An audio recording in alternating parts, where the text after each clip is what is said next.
The process of making laws is a long, complex and imperfect process.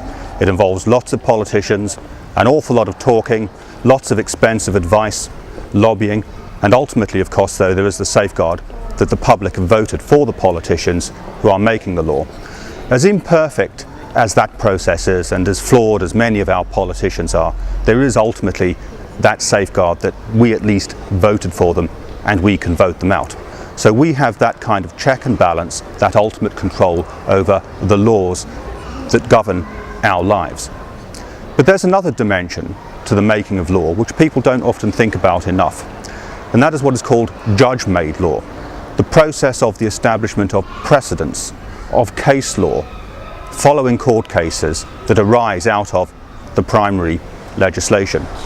And in most jurisdictions, most courts, most legitimate judicial systems are very careful to only discreetly and wisely interpret the legislation passed democratically by a parliament.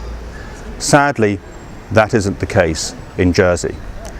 Here we have a process of judge-made law that is setting precedents which effectively then become law, that bear no relationship at all to the actual original legislation passed by our Parliament.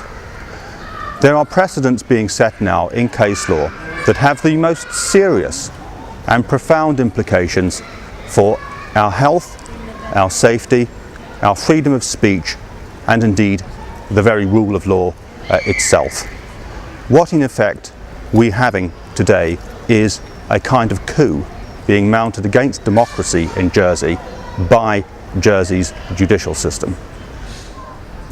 As an example of the coup by Jersey's judiciary against the democracy of the island, we can take a close look at the data protection law in Jersey. That law, when it was passed by the island's parliament democratically, did what it said on the tin. It has certain safeguards built into it.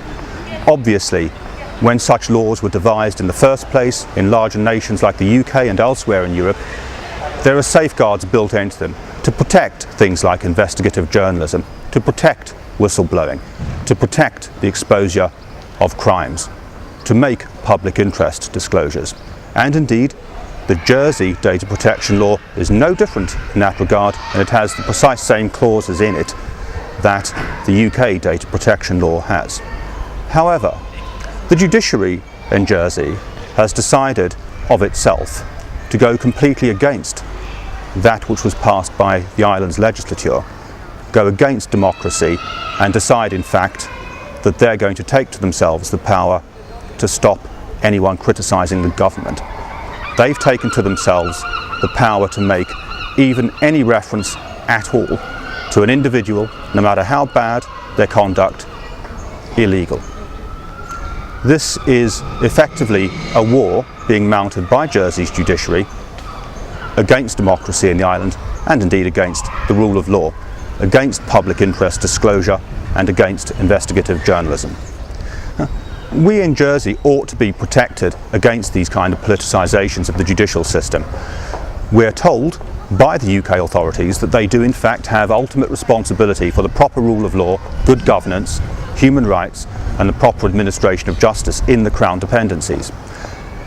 What many members of the public in Jersey might not realise is that actually many people find themselves being victims of breakdowns in good governance in the island.